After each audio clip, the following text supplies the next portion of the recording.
Hello. This is the Bible in fewer words. We are Carol and Steve Wells. This is episode 165, the book of Job, chapters 3 through 25. Hi, Steve. Hi, Carol.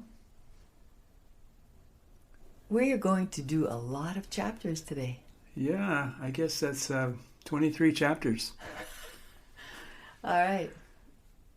Should we just get started? Yeah, last time we ended with Job's three friends. Mm-hmm. They just sat down and said nothing for 7 days. Now they're going to say stuff. And that's what this episode is about. Job's friends talking. Yeah, and then Job's going to respond to them. Okay, let's go. Chapter 3, verse 1.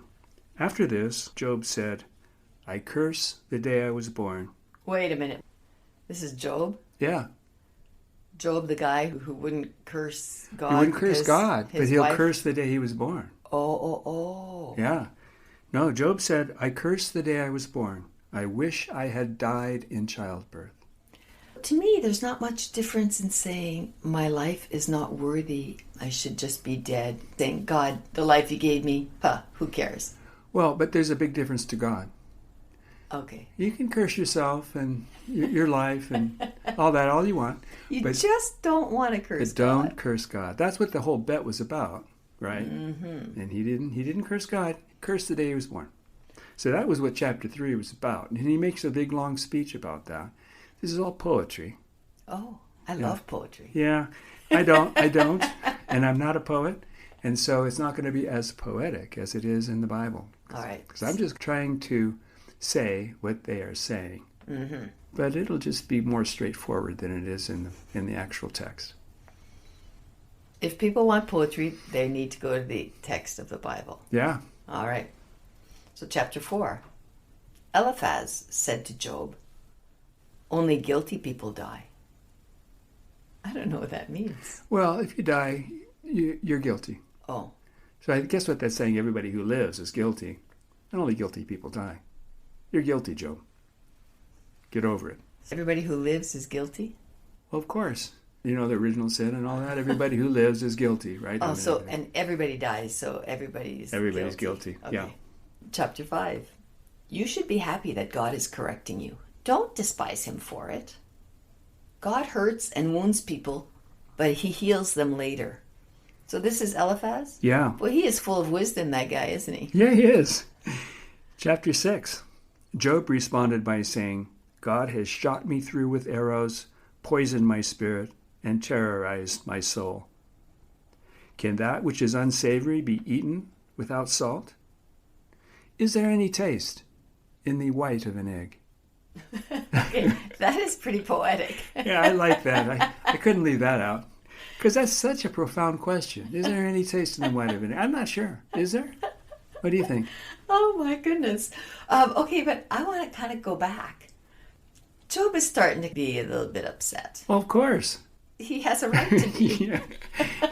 Yeah, he just had his family killed and everything, so his children. Uh-huh. Because his wife's still hanging out somewhere. And his camels and all of his animals. All his animals and slaves or servants. Yeah. Mm-hmm. So he's had pretty much everything taken away. That's right. Except his wife. Yeah. So then he goes on to say, tell me what I've done wrong. But don't judge me for things I haven't done or things I haven't said. All right. So that's a challenge to his friends there. He's going to go on in chapter 7. My body is covered with worms and dirt clods. My skin is broken and loathsome. My life is ending. I see nothing more that is good. There is no life after death. Whoever goes to the grave comes up no more. So I will speak and complain about my affliction.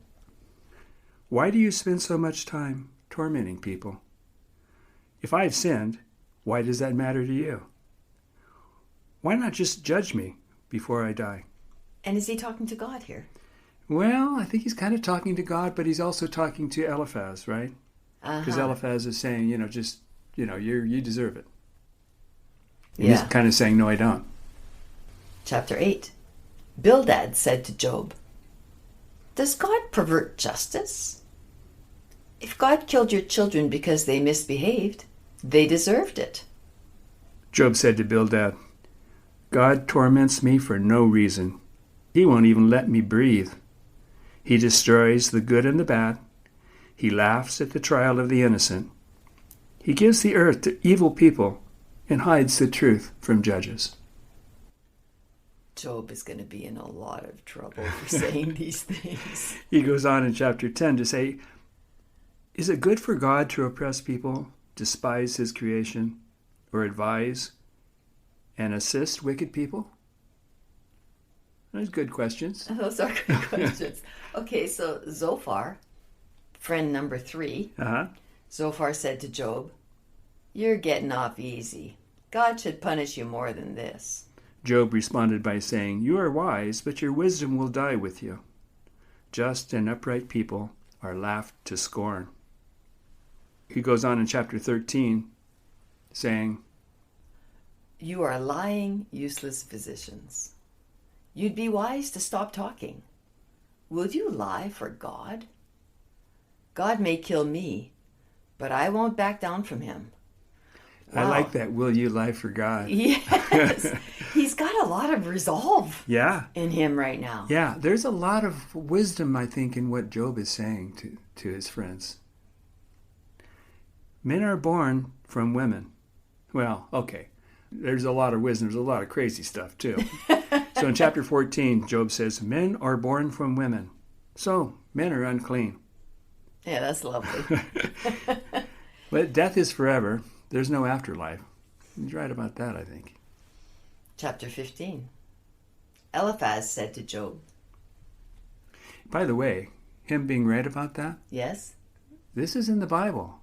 You know, death is forever. There is no afterlife. It's an interesting thing because to Jews, there is no afterlife in the Bible. It's pretty much you're dead and you're dead. Anyway, we'll go on. Eliphaz said to Job, your own words prove that you are guilty. You've turned your spirit against God by letting such words go out of your mouth. How could a man be clean or righteous when he is born of a woman? Yeah, that's a good question, isn't it? Oh, I tell you, women just get a bad rap. Yeah, in that the birth Bible. is a messy process too. You're gonna get dirty getting born. Chapter 16. Job said to Eliphaz, yeah, I've heard all this before. You guys are miserable comforters. God has made me weary, and you are bad company. You've filled me with wrinkles. God hates me. He tears me with his wrath and gnashes me with his teeth. He's taken me by the neck and shaken me to pieces. He used me as target practice for his archers and poured my guts on the ground. He has trampled me like a giant. I've sewn sackcloth on my skin and defiled my horn in the dust. Well, that's pretty poetic. I don't know what it means, but it's pretty poetic. Yeah, I don't know what that means either. I think he has kind of sewed sackcloth on his skin because, you know, he was taking that potsherd and making it all bloody, and now he's got to... Yeah, I think you're right. I think he also defiled his horn in the dust. But I like chapter 17 the best. I only have one verse from it. Okay. My breath is corrupt. I'm ready to die. My breath is corrupt is not the verse I'm thinking of. It's a nice verse, but it's not. It's coming up later. But he's ready to die. He is, and that's Job talking. That's Job. Now we got Bildad. Okay. Bildad said, will you ever stop talking and let us speak? Because some of these speeches are really long. I'm doing a lot of condensing here. Which is your job in this little endeavor. Yeah. Job said, my breath is strange to my wife. Yeah, that's the one I like. My breath is strange to my wife. Yeah, I guess he's got bad breath. Right now, though, he's saying that my wife was right when she said I should just curse God and die. Well, I don't know. I'm not sure he's going quite that far. He's definitely saying God hasn't been very nice to me. He's kind of a, Oh, you don't think he's cursed God yet? He hasn't said the words. Oh, he has to say the specific words. Say the words, yeah. You don't think God knows what's in his mind right now and in his heart? Yeah, I don't know. No. But I think we'll see. But it isn't over yet, right? No. He's still talking, and God's listening. Okay. So we'll see. And the bet really says he has to curse him. He'll curse him to his face. Okay. Okay, so Job said, "My breath is strange to my wife. Young children hate me." Yeah, that's because he can't say my young children because he has no more Yeah, children. yeah. The young children hate me. My closest friends have turned against me. I escaped with the skin of my teeth. Now that's a phrase that you hear a lot, right? Yes. I think that's where it comes from, by the Yes. skin of my teeth. But what does it really mean? I have no idea. Have pity on me because God has touched me with his hand. Why do you join God in persecuting me? Zophar said to Job, "Wicked people will perish forever like their own dung." Job said, why do the wicked live long? One man dies peacefully with his breasts full of milk. Yeah, isn't that interesting? With his breast full of milk. Mm-hmm. What does that mean? Well, I think when a baby drinks milk, it goes down into his belly and they don't know their anatomy. They think it's in his breasts. I don't know. I don't You're know. asking me. My breasts are not full of milk. So I'm not going to die peacefully with All right. milk in my breasts.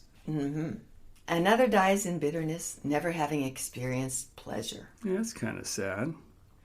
Both will lie in the dust, covered with worms. Yeah. That's true. Eliphaz said, "Is God punishing you because you fear him? No, he's punishing you because of your great wickedness and infinite iniquities." They're saying this about their friend? Yeah. And he's just developed these iniquities in the last 7 days when they were all quiet together? Well, according to God, he's a perfect man. Yes. Have you seen my servant Job? He's a perfect guy. Never did anything wrong. That's what he said in the first chapter, right? Yeah. All right, chapter 23. Job said, if I knew where to find God, I'd go there to argue my case in front of him. Whoa, this is getting pretty close. Yeah. And he would listen to me and set me free. But I can't find God anywhere. Yeah. Whoa, Interesting. That's profound. Yeah, it is. So would set me free, like would let me die? Is that what he means? No, I don't think so. I think he'd say, we'd call the bet off. If I could argue my case before God, God would realize that I'm innocent and I shouldn't be punished this way. I need to be able to defend myself in front of God. If I could find him, I'd tell him. So he has not yet cursed God in your estimation. No, he's saying if I could talk to God, I could explain it all to I could show him that this is unjust. What he's doing to me is not fair. Okay. Chapter 24, Job says, "But if what I say isn't true, show me that I'm wrong." Bildad said, dominion and fear are with God. How can a man be clean who is born of a woman? Again, Yeah. not even the stars are pure in his sight. Men are worms, and so is the Son of Man. That's the end of this episode. Darn somber. Yeah, but there's a lot of interesting ideas in there. I mean, and interesting language, too. Yeah, there is. This is not a boring episode. It kind of is when you actually read it, because it's 23 chapters. And you've just pulled out all the nuggets, which makes it that's so right. fun for us to read. Yeah, Hey, thanks, Steve. sure. Listeners, if you enjoy this podcast, consider supporting us at patreon.com/BFW. Or do like young people and like, follow, subscribe, all those words. Do all the things. Yeah. Okay, thanks. And we'll be with you next time. Bye-bye. Bye.